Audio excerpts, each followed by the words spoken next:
이번에는 오늘 여러분과 함께 체험을 해 봤었지요. 디지털 세상의 확장을 의미하는 메타버스에 대해서 함께 들어보는 시간을 잠시 갖겠습니다. 메타버스 활성화를 위해서 필요한 기술, 당연히 블록체인도 포함이 되겠죠. 오늘 코인플러그의 허원호 이사님께서 NFT 표준 기술과 메타버스 사회라는 주제로 발표를 준비해 주고 계시는데요. 오늘 함께 해 주실 허원호 이사님께서는 마이키핀 얼라이언스 운영 이사로도 함께 활동을 하고 계십니다. 그러면 현재 코인플러스 사업 개발 이사로 함께하고 계시는 허원호 이사님을 소개해 드리겠습니다. 이사님 발표 부탁드릴까요? 네, 안녕하십니까. 저는 코인플러그에서 사업 개발 그리고 NFT 플랫폼인 메타파이 쪽 업무를 담당하고 있는 허원호라고 합니다. 제가 오늘 말씀드릴 부분은 NFT라는 것에 대해서 그리고 NFT를 구성하고 있는 블록체인 표준 기술 그리고 이 NFT가 자연스럽게 메타버스 안에서 사용될 수 있는 그런 환경들에 대해서 좀 말씀을 드리려고 합니다. 흔히들 NFT라고 하면 여러분들 이제 최근에는 굉장히 많이 회자되는 단어들이기 때문에 많이 아실 거라고 생각이 됩니다. NFT는 대체 불가능한 토큰의 이제 영문을 줄인 말이고요. 디지털 파일이나 미술품 그리고 거래 기록들을 블록체인에 영구적으로 저장을 해서 이 디지털 파일의 자산화를 지원하는 기술을 이야기하게 됩니다.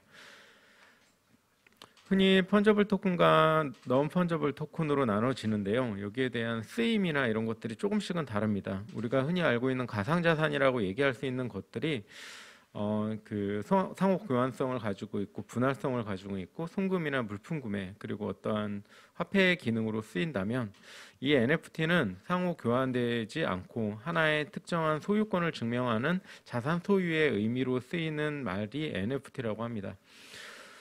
그렇다면 이 NFT가 이제 가상 세계 흔히들 지금 이제 가장 많이 회자되고 있는 메타버스 안에서 쓰일 수 있는 방법들에 대해서도 많이 궁금해들 하실 텐데요. 우선 이 NFT가 어떤 형태로 진행되고 있는지에 대해서 좀 설명을 드리겠습니다. NFT는요. 소유자가 파일 제목 설명이 정확한지 확인한 원시 데이터를 디지털화하는 방법에 대해서 디지털라이즈라고 얘기를 하고요. 그리고 이 데이터를 외부 데이터로 전장하는 방식을 이제 스토어라고 이야기를 합니다. NFT 소유자가 이 데이터를 이제 스토어에 올리는 과정에 대한 이야기고요. NFT 소유자가 NFT 데이터 해시를 포함한 트랜잭션에 직접 서명해서 이 스마트 컨트랙에 전송하는 과정을 사이닝 작업이라고 이야기를 하고요. 흔히들 지금 많이 쓰이는 민팅이라던가 트레이드라는 말은 이 트랜잭션이 수신된 다음에 이 NFT를 발행 혹은 거래하는 환경을 민팅 내지는 트레이드라고 얘기를 합니다. 실제로 이 과정이 지난 후에 어떠한 거래가 확정되고 이게 발행 또는 거래가 완료되는 시점을 컨펌이라고 이야기를 하는데요. 이러한 NFT 프로토콜에서 이제 만들어내고 블록체인에 저장을 하고 그리고 민팅을 하고 그리고 컨펌하는 거래 사이트까지 가는 과정에 대한 프로토콜이 계속해서 이루어지게 됩니다. 지금 세계에서 가장 큰 이제 글로벌에서 가장 큰 NFT 플랫폼은 이제 오픈시라고 하는 건데요. 오픈시 플랫폼에서의 NFT 생성 및 등록 절차는 이제 다음과 같은 방식으로 앞서 설명드린 바와 같이 디지털 원본을 올리고 그게 이제 해시값으로 스마트 컨트랙에 저장이 되고 그리고 발행이 되는 과정까지를 쉽게 하실 수 있는 글로벌 NFT 마켓 플레이스가 오픈시고요. 관련된 내용은 이제 뒤쪽에서 다시 한번 설명을 드리겠습니다. 흔히 우리가 NFT를 경험하는 과정에서 이 NFT를 구매하는 이유에 대해서 좀 설명을 드리려고 합니다. 지금 현재 NFT는 이제 미술품 내지는 혹은 뭐 다양한 곳에서 그 희소성을 증명하고 그 가치 저장 수단으로서 역할을 하고 있는데요. 처음에는 이제 투자의 개념 그리고 이게 하나의 가상자산의 한 형태로서 보게 되는데 실제로 이런 부분들보다는 다른 부분 쪽으로 조금 넓혀가야 될 필요가 있습니다. 그게 바로 메타버스에서 NFT를 활용할 수 있는 하나의 수단이 될 수도 있을 것 같은데요. 우선 첫 번째 가치는 희소성으로 인한 가치 상승을 기대. 그러니까 흔히 투자의 개념으로 이 NFT를 구매하고 이 NFT가 이제 N차 판매, 2차, 3차 판매를 통해서 수익을 창출하기 위한 하나의 수단으로 갖고 있는 부분이 현재로서 가장 크게 NFT에 대해서 적용하고 있는 부분인 것 같습니다. 하지만 두 번째 설명되고 있는 진본성에 대한 열망과 타인으로부터 인정받고자 하는 욕구, 그리고 가장 중요한 부분이 창작자에 대한 후원과 콜렉터 간의 교류라고 생각을 합니다. NFT가 어떠한 그 가상 자산 그리고 그거에 대한 희귀성을 증명하는 하나의 수단으로 되어 있지만 이 희귀성을 추진하는 이 수단 중에 하나가 다양한 커뮤니티의 생성입니다. 어떤 사람이 어떠한 NFT를 발행했는데 이 NFT를 발행한 그 작가에 대한 후원 아니면 이 작가에 대한 좀 존경하는 마음들을 표현하기 위해서 콜렉터 간의 교류를 중요한 수단으로 생각하고요. 그 안에서 커뮤니티가 생성되고 그 커뮤니티 안에서 우리가 무엇인가의 물건을 교환한다던가 아니면은 매매한다던가 하는 행위들이 계속해서 발생을 하는 거죠. 흔히 가상자산이라고 불컬어지는 그런 뭐 코인이나 토큰이라고 일컬어지는 부분과는 또 다른 NFT의 희소성 그리고 NFT를 서로 이제 교환하는 행위 자체가 하나의 플랫폼 커뮤니티화 되는 겁니다. NFT화 할 수 있는 것들은 지금 현재는 미술품에 대한 NFT화가 거의 한 7, 80%를 차지하고 있고요. 그 외에 다른 수단들, 뭐 게임이라던가 아니면은 다른 뭐 메타버스상에서 뭐 물건을 구매할 수 있는 행위들 그리고 다양한 것들을 다 NFT화할 수 있고요. NFT는 순수하게 그 자산의 희소성을 구별할 수 있는 방법으로 사용이 되고 있습니다. 현재로서는. NFT 하면은 저희 뭐 우리나라에서는 다양한 회사들이 계속해서 이제 시도를 하고 있고 어떠한 표준을 지켜서 NFT를 발행하고 있는데요. 기술적인 측면을 보게 되면은 이더리움 기반의 ERC721 버전을 사용한 것이 NFT의 표준 기술로 지금은 적용되어 있습니다.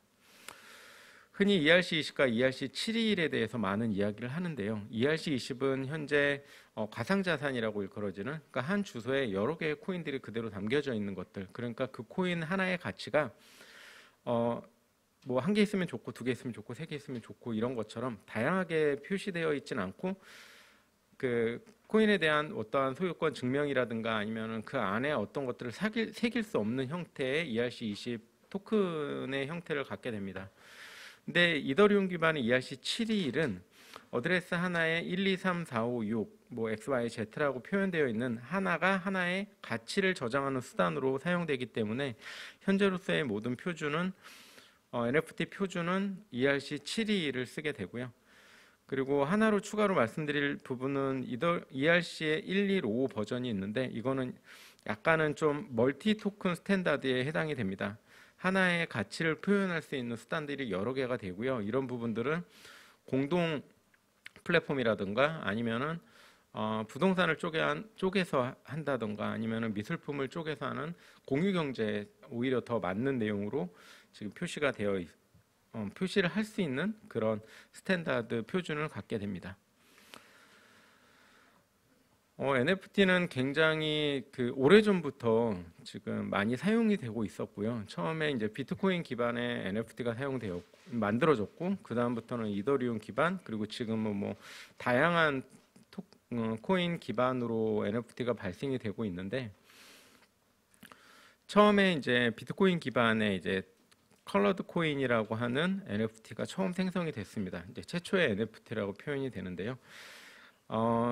명시적으로 소유권 이전이 불가능하다는 단점을 가지고 있었기 때문에 이 소유권에 대한 진정한 가치를 가질 수는 있었으나 이거를 전달하는 과정들이 좀 매끄럽지 못했었고 그리고 진행했을 때 그 컨펌 속도라든가 이런 게 굉장히 느렸습니다. 그 다음으로 비트코인 기반으로 생겼던 NFT는 카운터파티라는 거고요. 게임 분산형 NFT라고 보실 수 있고요. 최초의 게임사가 블록체인 생태계에 진입하는 계기를 만들어냈습니다. 그리고 지금 NFT를 이야기할 때 가장 유명한 NFT 중에 하나인 크립토펑크가 있고요. 크립토펑크는 굉장히 비싼 가격에 지금 거래가 되고 있고 최초로는 ERC20 기반으로 만들어진 NFT입니다. 그리고 이제 지금 여러분들이 생각하기에 가장 큰 NFT의 파급 효과를 가져온 게 바로 크립토키티입니다. 크립토키티는 ERC721 버전의 최초의 NFT에 소유권을 증명하고 그 소유권을 통해서 이 NFT가 나가고자 하는 잠재력을 증명한 NFT고요. 이 NFT가 만들어지고 이 NFT가 이제 돌아갈 때 이더리움의 한 60% 70%를 그 플랫폼 속도를 차지해가지고 이더리움 노드가 멈출 정도였다라고 합니다. 이 크립토키티를 기점으로 해서 다양한 NFT 플랫폼들이 나타나게 됩니다. 그리고 이제 NFT를 거래할 수 있는 거래소 개념의 오픈시가 나타났고요. 2017년에 크립토키티가 이제 최초의 NFT의 활성화에 대해서 만들어졌다면 오픈시가 생기고, 그리고 2018년도에는 NFT가 정말 다양한 플랫폼 그리고 다양한 마켓플레이스, 다양한 인프라 안에서 이루어지는 계기를 만들어냈고요. 우리나라 같은 경우에는 올 초부터 NFT에 대한 관심도가 굉장히 많이 높아졌고, 이 NFT로 무엇을 할 수 있을까에 대한 고민들을 많이 하게 되었습니다. 현재 보시는 바와 같이 NFT 시장은 지금 어마어마한 환경을 나타내고 있고요. 이를 활용한 기술들, 특히 메타버스에서 NFT를 어떻게 사용할 것인가에 대한 이야기들이 계속해서 나타나고 있습니다. 우리나라에서는 예를 들어 코인플러그의 메타파이, 그리고 클립드롭스, 그리고 갤럭시아 머니트리의 갤럭시아 메타 등 다양한 마켓플레이스들이 생겨나고 있고, 그리고 그걸 기반으로 해서 이 NFT의 소유권에 대한 증명을 하는 차원의 사업들이 굉장히 많이 나타나고 있습니다. 제가 이제 메타버스 세계라고 말씀을 드리는데, 메타버스라고 하는 단어 자체가 굉장히 여러 가지 시장 상황, 가상 세계를 나타내는 말입니다. 이 가상 세계 안에서 우리는 무엇인가 재화를 구매를 해야 되고, 그리고 그 구입하는 과정에서 무엇인가 소비할 수 있는 무엇인가를 만들고 그걸 통해서 거래가 이루어져야 되는데, 이 거래를 할 수 있는 방법 중에 하나가 저는 NFT라고 생각을 하고요. 실제 NFT 메타버스 환경에서 물건을 산다던가 어떤 것을 구매하고 그거에 대한 가치를 부여하고 하는 과정들에 대한 모든 시장에 대한 니즈 사항이 지금 NFT 쪽으로 많이 쏠리고 있는 상황입니다. 이 NFT라는 거는 온라인 모바일 게임에서 캐릭터 및 아이템으로 쓰일 수 있고요. 지금 NFT와 함께 플레이트 원이라는 그 게임상에서 이 게임을 하면서 나에게 어떤 리워드를 가져갈 수 있는 그런 플랫폼들이 굉장히 많이 쓰이고 있고요. 이게 바로 크립토키트랑 엑시 인피니티 같은 이런 다양한 플랫폼들이 계속해서 생겨나고 있고요. 제가 이제 가장 좀 말씀드리고 싶었던 부분은 메타버스 안에서의 자산에 대한 의미에 대한 NFT를 말씀드리고 싶습니다. 흔히 메타버스 공간이라고 일컬어진 이제 디센트럴랜드나 더 샌드박스에서 이 땅을 팔았습니다. 가상 공간에 있었던 나만이 소유할 수 있는 그 땅을 팔았는데, 그 땅에 대한 소유권 증명을 NFT로 하게 됩니다. 이거는 지금 보시는 것처럼 어마어마한 가격에 그 땅을 구입하고 사는 행위들이 발생을 했고요. 이 메타버스라고 하는 것 자체가 지금 굉장히 빠르게 되게 빠르게 다가왔는데, 이 다가온 메타버스 환경 속에서의 나의 위치를 어떻게 하면 표현할 수 있을까, 어떻게 하면 표시할 수 있을까에 대한 반증이 지금과 같은 가상 공간 속에서의 나의 땅, 그리고 내가 가지고 있는 것들, 그리고 내가 가지고 있는 것들의 소유권 증명 부분이 지금 NFT화돼서 진행이 되고 있습니다. 예술품은 지금 모든 NFT 시장에서 80%에서 90%가 거의 다 예술품 위주로 많이 되어 있고요. 지금 크리스티 경매에서는 비프레 작품이 6,900만 달러에 지금 판매가 되고 있고, 다양한 NFT로 이 소유권에 대한 증명, 그리고 이걸 기반한 가치 저장의 수단으로 다양한 NFT가 사용되어지고 있습니다. 또한 이 NFT는 멤버십 혹은 수집품으로서 많이 쓰이게 되는 거고요. 지금 오픈시에서 지금 하고 있는 BAYC 이 부분은 앞서 설명드린 바와 같이 이거를 기반으로 한 커뮤니티가 형성이 되었습니다. 이 NFT를 가진 사람만의 회원권임을 증명할 수 있는 수단이고요. 이 NFT를 가지고 있으면 어디 입장을 한다던가 아니면 내가 이걸 가지고 있음으로 인해 채워지는 다른 리워드들 이런 것들이 있겠습니다. 계속해서 NFT에 대해서 이제 계속 발전하는 모습들을 보이게 되자 NFT 뱅크라고 하는 이 NFT가 정말 소유권을 증명할 수 있는 수단이고 이게 그만큼의 투자 가치를 가지고 있느냐 그리고 이게 나중에라도 많이 쓰일 수 있느냐라고 하는 가치 평가에 대한 부분이 이제 고민이 하기 시작했고요. 이 고민들은 NFT 뱅크라든가 다른 NFT의 가치를 평가하고 그거에 대해서 신뢰를 줄 수 있는 기관의 탄생으로 이어지게 되고요. NFT를 활용한 어떤 금융 상품이라든가 뭐 이런 것들이 생겨나게 됩니다.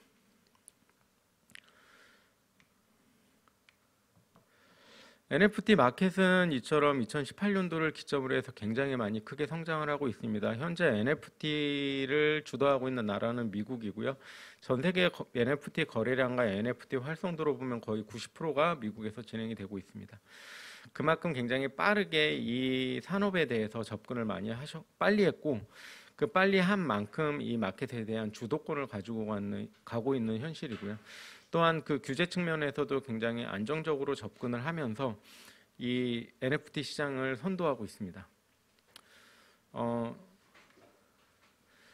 NFT에 대한 확산으로 새로운 동력을 지금 메타버스 안에서 할 수 있는 것들을 많이 만들어냈어요. 앞서 말씀드렸던 것처럼 메타버스라고 하는 그 가상 경제 그리고 그 가상 세계 안에서 나를 증명할 수 있고 내가 물건을 구매를 한다던가 내가 나임을 증명할 수 있는 그리고 굉장히 그 안에서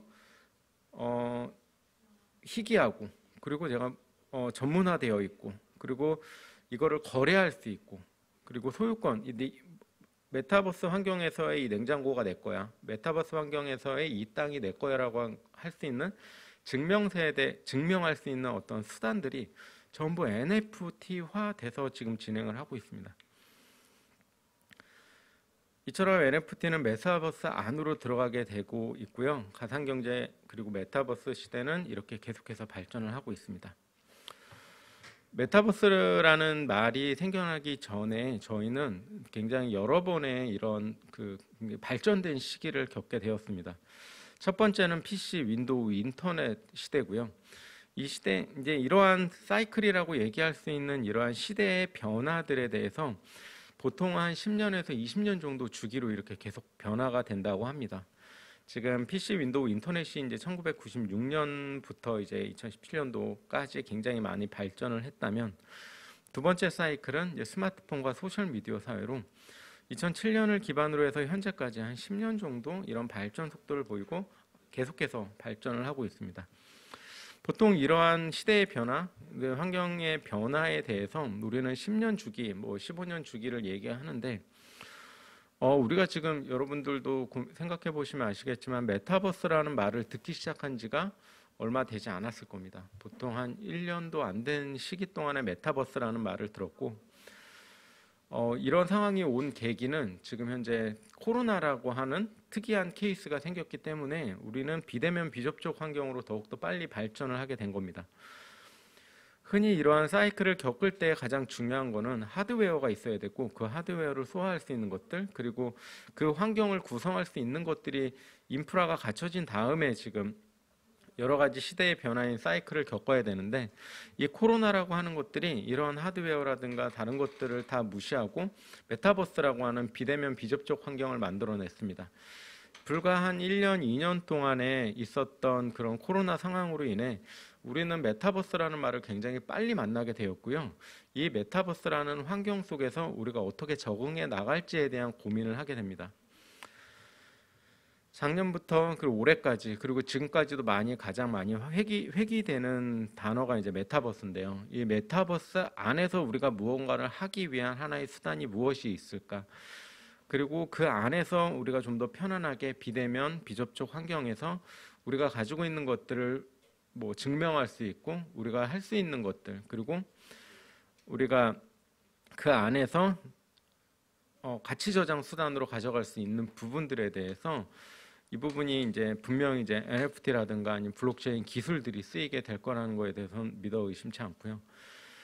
이 메타버스라는 시대가 오게 된 현재의 계기, 그리고 앞으로도 발전될 이 계기에 블록체인 기술과 그리고 NFT 기술이 널리 쓰였으면 하는 바람입니다. 네, 제 발표는 여기까지고요. 우선은 메타버스와 NFT를 이제 억지로 연결시켰다고 생각하실 수 있는데, 실제 이 메타버스라는 환경 속에서, 그러니까 예를 들면 제가 가상자산 메타버스 환경 속에서 물건을 주문하고 그 물건이 실제로 띵동하고 저희 문이 열리는 시대가 오게 된다는 거죠. 거기에 대한 가치 저장 수단으로서 우리는 NFT 그리고 블록체인 기술을 활용할 수 있기 때문에 이 기술에 대해서 굉장히 무궁무진한 발전이 이루어질 것이고, 이 기술에 대해서 관심을 갖고 이 안에서 메타버스 환경을 자연스럽게 받아들이시는 그런 뭐 가상세계 그리고 메타버스 세계가 되었으면 좋겠습니다. 네, 경청해 주셔서 감사합니다. 네, 고맙습니다. 허원호 이사님께서 NFT 표준 기술과 메타버스 사회라는 주제로 메타버스 안에서 통용이 되는 블록체인 기술 그리고 NFT 기술에 대한 이야기들을 함께 나눠주셨는데요. 좀 더 크게 발전하기 위해서 확장하기 위해서는 블록체인 기술에 대한 연구가 더욱더 필요하겠다라는 생각이 들었습니다. 함께해 주신 허원호 이사님께 감사 인사드리겠습니다.